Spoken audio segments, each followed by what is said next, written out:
Okay, so today I'm going to talk to you about how to onboard clients if you're a service provider, consultant, or a freelancer. So here's the first thing you need to know. You should not start working until you get paid by your clients. The whole process of selling your services, that is a whole separate process, and I don't consider a client an actual client until they have paid that first invoice. And this is the reason why onboarding is so important, that you understand how to properly onboard people and all of the steps involved. And in this video, I'm going to show you my simple 5-step onboarding process that you can use in your service-based business. When you have a good client onboarding process, you're going to have happy clients who keep referring you year after year, month after month, and they keep coming back to work with you. A good onboarding process is going to allow your client to feel seen and heard and feel like they made the right decision by paying you money. And this is why you need to see your client onboarding process as the client experience, because when they have a good experience, they will not have things like buyer's remorse and be like, oh my gosh, I just paid them, I put a deposit down. What if they don't do a good job? And then they start changing their mind. Maybe they don't feel comfortable. You want them to feel comfortable, and you also want to show that you are a professional and they made that right decision. So some of the main benefits of implementing a client onboarding process is that, number one, it helps you set expectations with the client, okay? So there's no like, oh, I thought that you were going to do this and we were supposed to do that. When you are clear in your onboarding process, and I'm going to break down how to communicate that, when you're clear, people know exactly what to expect and when things are going to be due. The other thing is that it really helps to create a very clear path to follow. So typically when you onboard a client, if you're doing consulting, if you're doing coaching, if you're doing marketing or any type of done-for-you service, right? You're gonna need a few things from the client to get started. Like, you can't start unless they give you their logo or their brand information or whatever it is that you're gonna be working on with them. Or maybe if you're doing coaching, you need to know certain things about their business or their lifestyle, whatever it is, because that's how you will formulate your strategy as a consultant. So when you're clear, as soon as they pay the invoice, they automatically will get an email. They're gonna do the welcome email, and I'm gonna show you how you would structure a welcome email. They know that they have to submit to you the documents by a certain date in order to meet the deadlines for the project. And this is so important, because if you don't include this, I'm telling you, it's gonna cause headaches. So in this video, I'm gonna show you how to do that. All right, so let's get into step 1 of the client onboarding process. Number 1, the first step is they have to pay the invoice and sign the contract, okay? You should never, ever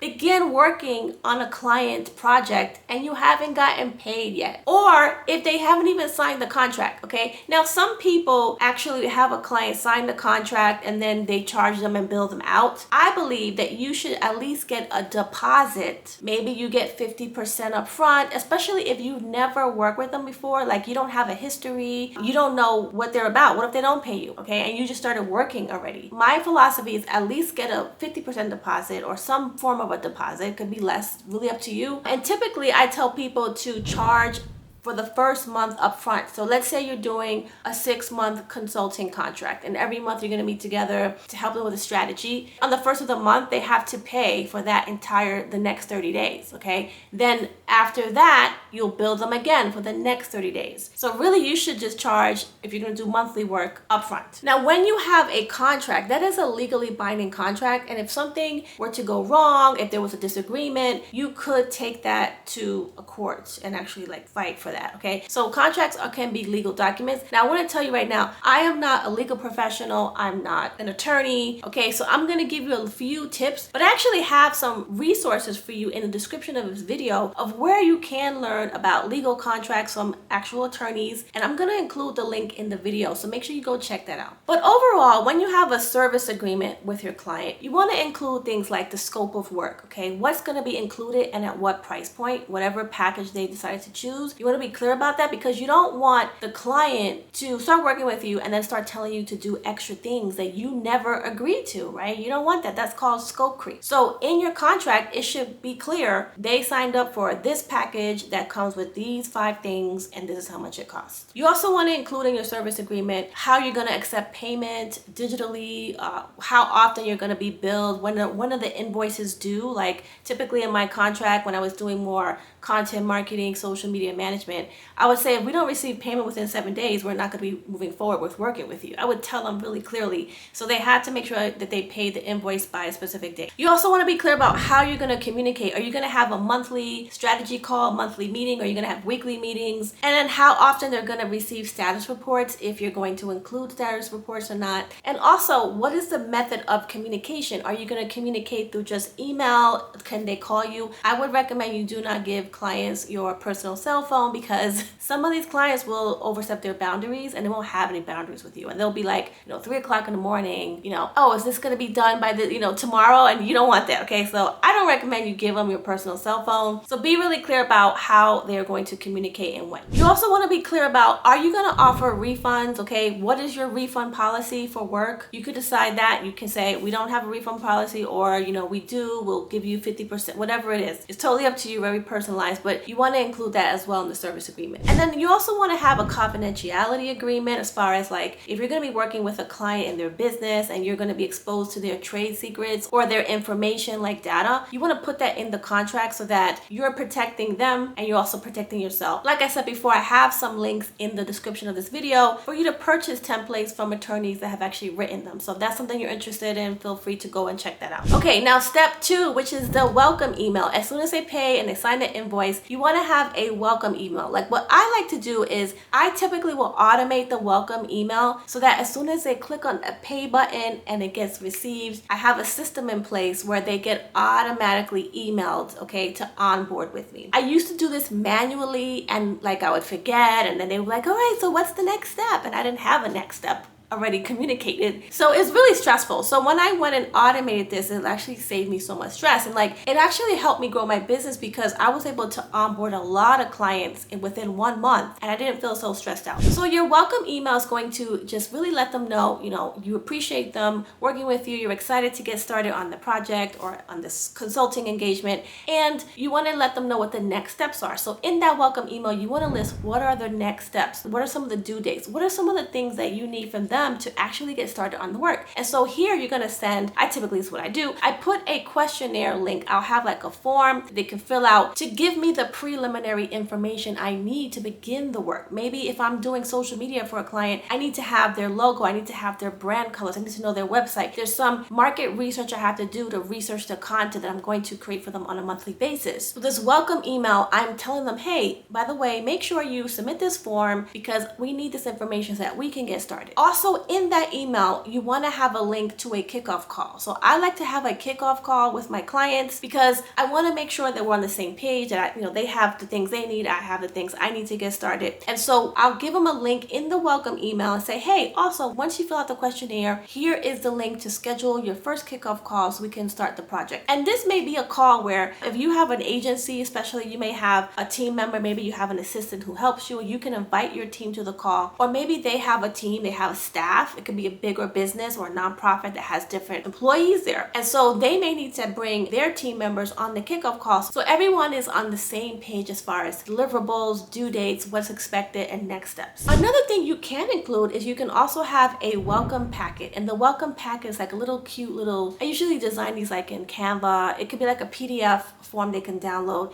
that talks about your business, your team. It explains how they can contact you, your email, who are the contacts. The welcome packet could also have the timeline, talk about your company, different pieces of information that you want them to know about working with you. And like I said, you could put this into Canva in a PDF or some graphic design software. You can even use something like a Google Doc and convert that into a PDF. Another really important thing you want to include in the welcome email is what is your process. So when you're doing, especially if you're doing like business consulting, done for you services, you should have a process that you follow step by step. And if you want to know more about creating a process and how to communicate that to people, make sure you comment below. Let me know you're interested. I will put together another video if that's something that people want to learn about. So let me know in the comments of this video. So for social media management, my process is that I first do a kickoff call with the client. I have their questionnaire. I do market research on their ideal client, their target market, and I start coming up with a content calendar of ideas that we're going to talk about for the rest of the couple of months that we're going to be working together. And then once the client approves the initial content calendar, then I go and I give that information to my team, and then we start start creating content for them every single month. That's typically what you would do for ongoing digital marketing services. So what I have done in the past is I will put that process, the 5 steps or the 6 steps that I do to work with a client, in that welcome email so they know how I work. You can also put a timeline. So when you do website design, there's a lot of dependencies that have to get met that affect the dates that you will be able to deliver and publish that website. For instance, you're going to need to have the company logo to put on the website. You're going to need to know their brand colors. There's a lot of preliminary stuff that has to happen. And if you don't receive that information ahead of time, it will affect your ability to actually even start. So you could be waiting weeks and weeks, and if you don't have this stuff, you can't even work. And so this is why you want to explain to the client in that welcome email that they have to give you certain things by a certain day in order to receive the outcome. And the outcome is the finished product that you are creating for them. All right, so let's talk more about that kickoff call. I really like to have a kickoff call because I like to put a human element in my relationship with my clients. You know, there are some people who are service providers that I feel like they do a disservice to clients when they don't have a phone call with them. They don't have a Zoom call or a video call or a video conference, because they want some people just want to do everything through email. And you're going to find different clients who don't want that. They want to talk to a human being, okay? They want to feel like they're cared for. So this kickoff call is a great way to really personalize that relationship and build that trust and let the client know that you really care about them and you really want to help them. So in the kickoff call, I will go over everything I just explained in that welcome email as far as deliverables, timelines, my process, next steps. And then a lot of times what happens is clients are sometimes busy and they don't give you the information. They don't fill out that questionnaire form. And so I'll use a kickoff call to make sure that we go over the questionnaire and I have all of the answers.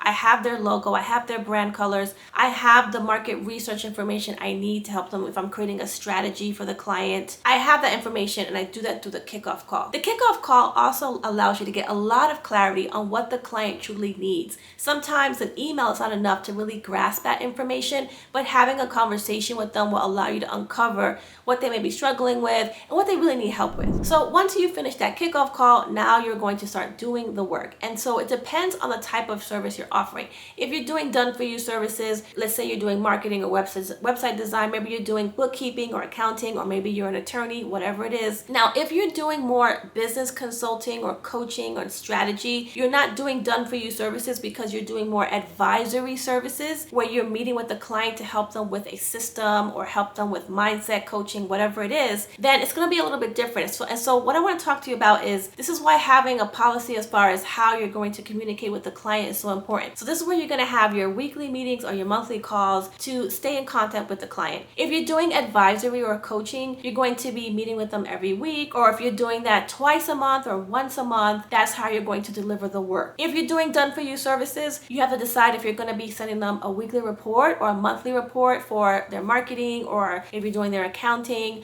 giving them their financial reports every single month, when are they going to receive that? All right, so the next step is simple. It's the offboarding process. And this is where you finish working with the client and now you want to have a great kickoff meeting to just kind of go over everything you worked on together, finalize that project, make sure the client's happy with the work, and then say bye-bye and give them a handoff. Now, here's where it's really, really crucial.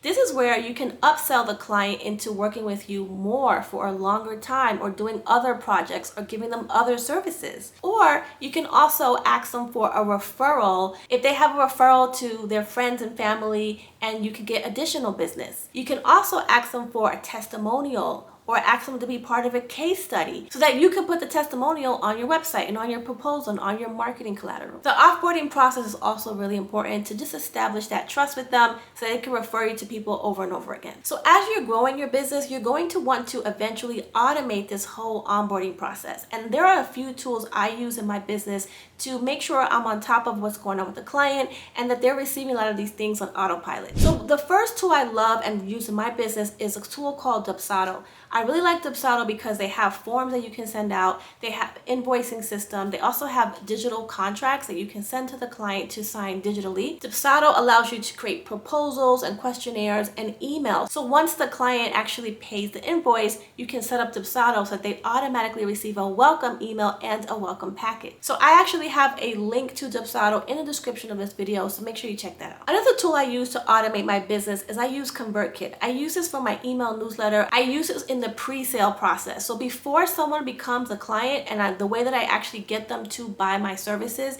is I send out a weekly email. I may even send out 2 or more emails a week to get them to want to book a call with me or sign up. And I use ConvertKit because it's a powerful sales funnel that you can actually automate that entire process with. There's a link to that as well in the description of this video. All right, so I put together a client onboarding checklist and guide to help walk you through this entire process. You can actually download it for free by going to the description in this video, grabbing that free checklist, and that's gonna help you be really organized in your business. All right, so thank you so much. Make sure you subscribe and like this video. I will see you next time. Take care.